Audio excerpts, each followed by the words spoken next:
para ma-check yung mga naging contributions nyo, tap nyo lang yung year na gusto nyong i-check. Sa akin, 2025. And then tap nyo ulit yung view contributions. And dito guys, makikita nyo na yung mga transactions nyo o yung mga naging contributions nyo sa taon na inyong inilagay. Hi guys! Welcome back sa aming YouTube channel, and for today's video, Tuturo naman namin sa inyo kung paano mag-check ng pag-ibig contributions in 3 ways. So, simulan natin. So, yung unang way guys is pamamagitan ng browser. So, gagawin nyo is mag-open lang kayo ng kahit na anong browser.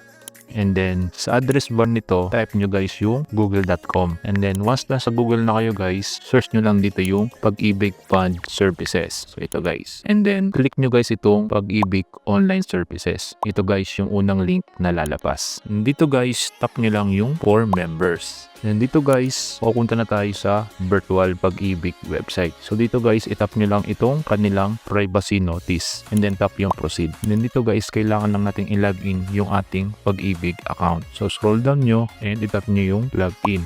And dito guys, tap nyo lang yung continue. And ilagay nyo na guys yung account ninyo. Kung wala pa kayong account guys, pwede nyo itap yung create account para makagawa kayo ng account sa virtual Pag-ibig. So login tayo. So sa akin nakasave na. Once nakalagin na kayo guys, para ma-check yung Pag-ibig contribution, tap nyo lang itong menu button na nasa left top corner. And then dito guys, pipili na kayo kung ano yung i-check nyo na contribution. Kung regular savings or MP2 savings. So check natin yung regular savings. Tap nyo yan guys. Then dito guys, makikita nyo yung inyong Pag-ibig account details. Scroll down nyo lang guys. Para ma-check yung contributions nyo, enter nyo lang dito yung year na gusto nyo i-check. So halimbawa 2025.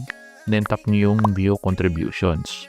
Scroll down nyo. Then dito guys, makikita nyo yung mga naging contribution nyo sa taon na yon. So yan, scroll down nyo guys. So yun, ganun lang mag-check ng contributions kapag regular savings. So check naman natin guys yung sa ating MP2 savings. So tap nyo lang ulit itong menu button na nasa left top corner. And then tap nyo yung MP2 savings. Then dito guys, makikita nyo din yung account details nyo sa MP2. So tap natin yung view. And then dito guys, para ma-check yung mga naging contributions nyo, tap nyo lang yung year na gusto nyo i-check. Sa akin, 2025. And then tap nyo ulit yung view contributions. And dito guys, makikita nyo na yung mga transactions nyo o yung mga naging contributions nyo sa taon na inyong inilagay. Yung pangalawang way naman guys is sa pamamagitan ng Pag-ibig application. So open lang tayo ng virtual Pag-ibig application. So kung wala pa kayo nito guys, pwede nyo itong i-download sa Google Play Store and sa App Store. So tap lang natin guys yung login.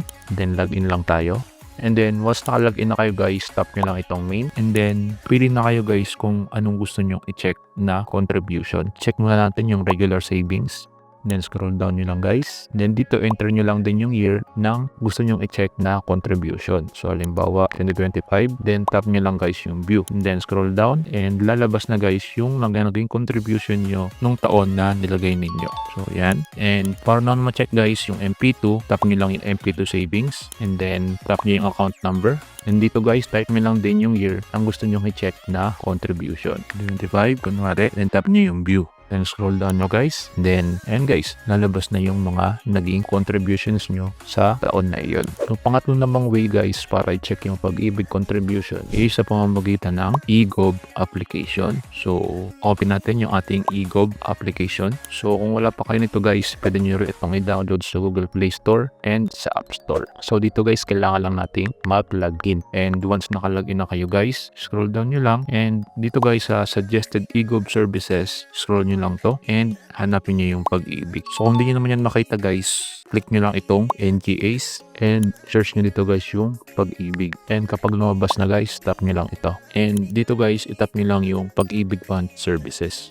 And dito guys, makita nyo na automatic na nakalagin yung ating account. So para ma-check natin yung ating mga Pag-ibig contributions, tap nyo lang guys yung savings. And dito guys, pili na kayo kung anong gusto nyo i-check. Kung regular savings or MP2 savings. So, check muna natin yung regular savings. Tap nyo yan. Then, scroll down nyo guys. And dito, i-type nyo lang din yung year ng gusto nyo i-check na contribution. So, sa akin, then tap nyo yung view. Dito guys, makikita nyo yung mga naging contributions nyo sa year na nilagay ninyo. And para naman ma-check guys yung MP2, back lang natin. And tap lang natin guys yung MP2 savings. And tayo nyo lang guys. And kapag nabos na guys yung account number nyo, tap nyo lang yan. And then scroll down nyo. And enter nyo lang din guys yung year na gusto nyo i-check na contribution. So, then tap nyo yung view. Then dito guys, makikita nyo na yung mga naging contributions nyo.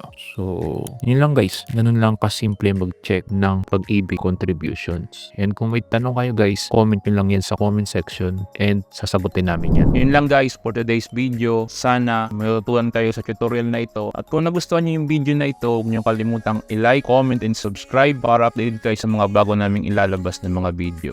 Salamat guys sa panonood. Ingat kayo.